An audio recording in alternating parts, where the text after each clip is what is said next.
During Nicki Minaj's rookie year of 2010, she made more than a dozen guest appearances. In this video, we're going to rank all 14 of them from worst to first. Remember to like, comment, and subscribe to Culturalist Theory, and don't be afraid of that super thanks button. I'm QB, your R&B bae. Welcome, theorists. Let's get started. Number 14.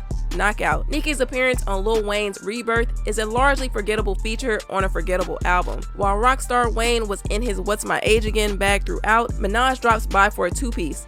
She spits the third verse and sings on the chorus for the guitar-playing auto-tuned Young Money president. Her 16 bars are aggressive, abrasive, and auto-tuned. Give me that bucket. When I throw this, see, you better not start ducking. And in sharp contrast to the style of the chorus.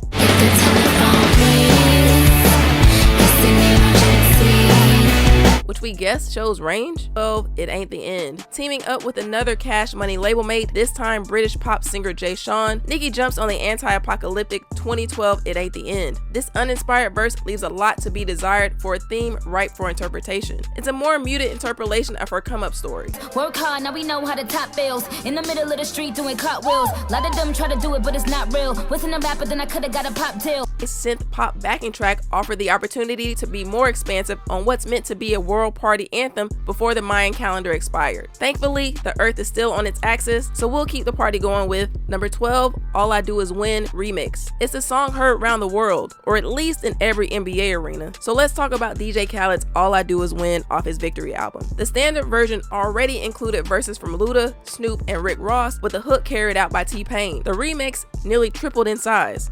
It had actual bars from Khaled, a new verse from Ross, and oh yeah, Nicki Minaj. The track is chock full of bloated bars and inflated egos of each rapper after the other, declaring themselves the one with the crown. Minaj's verse is sandwiched in between Diddy and Fab on the mega mess that made it hard for anyone to stand out, even the Rookie of the Year. Number 11, Get It All. In Sean the Pen Garrett's attempt to come from behind the boards as one of the game's most sought-after songwriters and producers, he enlisted one of the hottest emerging talents to grace this record. Get It All was released as a lead single from Garrett's debut mixtape, The Inkwell, not to be confused with his 2008 debut album, Turbo 919. Get It All is an elementary track about a grade school crush whose stick figure has developed some curves and the confidence to invite Sean to get it all. For Nicki's part, she rides the beat and provides another school-themed 16 with a little luxury rap mixed in. Topping out at number 83 on the Hot R&B Hip-Hop Songs chart, it did not turn out to be the gas for Sean's singing career that he'd hoped. Their next collaboration, Nicki's debut single, Massive Attack, likewise had a muted response,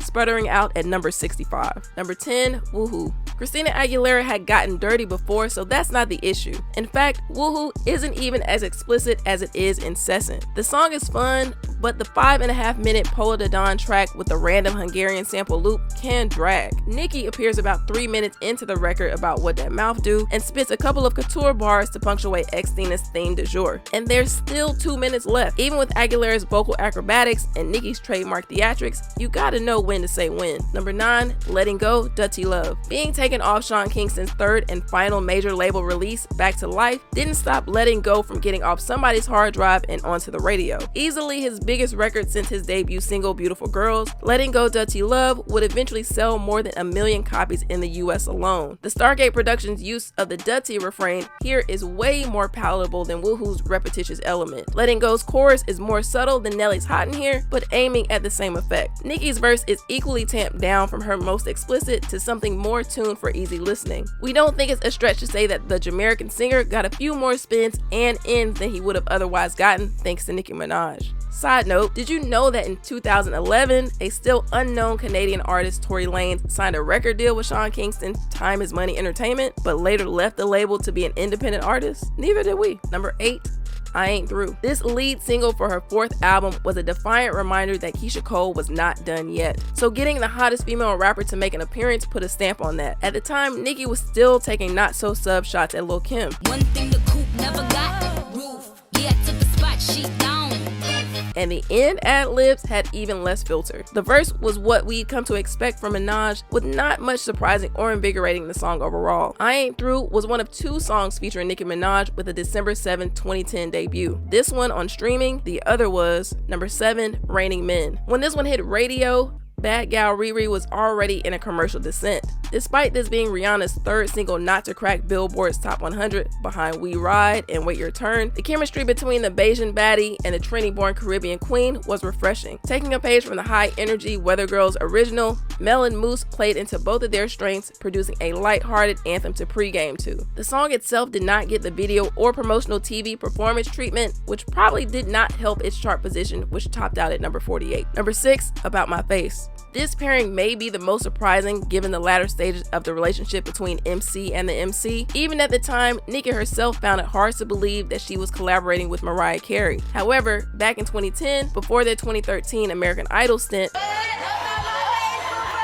these Marilyn Monroe aficionados were dolls on the same Target shelf. On Up Out My Face, Nicki transforms this somewhat sleepy track that may have had the same target as the album's lead single Obsessed into more of a bop than it otherwise is. She gets 2 bites at the apple to do this, the first on the intro verse, and another 16 at the midpoint of the song. Her demure ad-libs can also be heard throughout. For whatever reason, the Nicki version isn't available on Spotify, but it is on Apple Music. You can just skip both of those and watch the video on YouTube. Number 5, Lil Freak. From his Raymond vs. Raymond album, on Lil Freak, we get a more aggressive, well, R&B aggressive Usher. All while he was going through a divorce from his first wife, former wardrobe stylist Tamika Foster. On this track, he invites his woman to invite another woman to join the party. In her verse, Nicki obliges the request. She even exposes her imaginary plot to take Cassie away from Diddy. Speaking of exposed, never mind. Overall, the Stevie Wonder sampling song was well received as a breath of fresh air in the form of a 2-tone wig-wearing Minaj and a sign of life from Usher, but topically doesn't age the best. Number 4,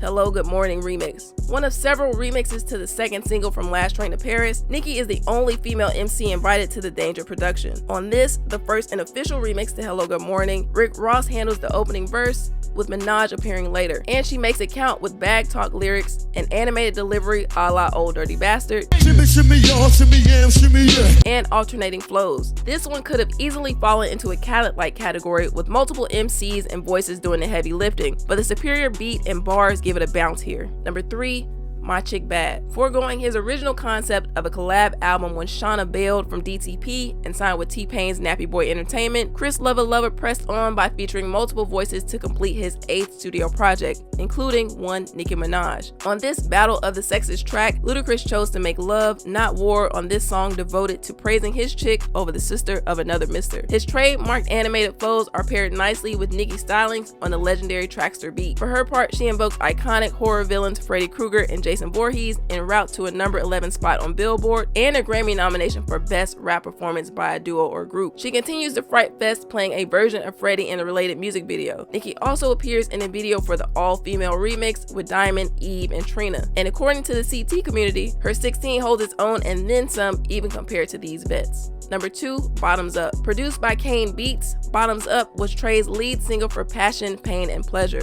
It is undeniably one of the hottest songs of that summer. As a matter of fact, it leaked right in the middle of July, and the video debuted on 106 & Park a month later. Bottoms Up has all the hallmarks of an R&B banger: clubs, drinks, and dancing. Nicki Minaj takes it up a notch. She goes in between alter egos Roman Zelensky and Harajuku Barbie, even baby talk to drunken babble to get her shots off. Nicki's verse is a fun exclamation mark on a song that could feel one note without this well-delivered feature. Number 1, Monster. Nicki goes toe-to-toe with some of the industry's biggest names and comes out on top, each one taking their turn interpreting the monster theme, but none so completely and thoroughly as Minaj does. She did so well they had to let the beat breathe about 20 seconds before Bon Iver and Charlie Wilson let us down easy as the song concludes. Monster proved to be Nicki's breakout performance, and it has been off to the races ever since. And grind time paid off when Nicki released her debut major label project, Pink Friday, in November of 2010, reaching the top of the Billboard 200 and earning a triple platinum certification. To see where it stacks up against the rest of her catalog, subscribe to Culturalist Theory and tap that video on your screen. I'm QB, your R&B bae. I'll see you there.